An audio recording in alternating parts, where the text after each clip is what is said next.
Follow these tips to get the best results. You will need a LiDAR-enabled device. It can be an iPhone Pro or iPad Pro.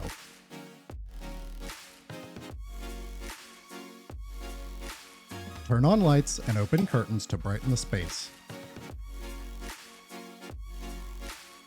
Open doors to provide a clear path during scanning.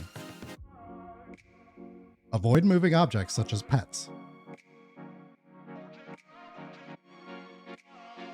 It works just like taking a video. Tap the button on the bottom to start and stop scanning. Move your device from side to side or up and down to start scanning. Start your scan in a spot full of details containing a variety of shapes and colors. Avoid situations where the only thing the camera sees is a blank wall.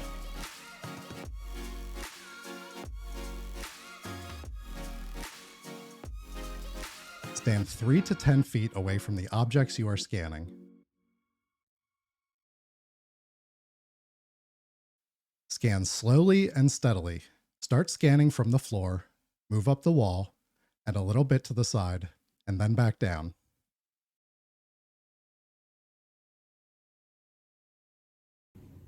Repeat this motion as you walk around the room slowly. Don't scan the whole room from one spot.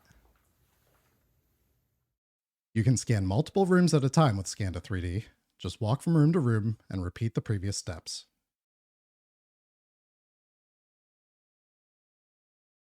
For detail-rich spots like a fireplace or bookshelf, try to scan from different angles so we can record all the patterns and textures.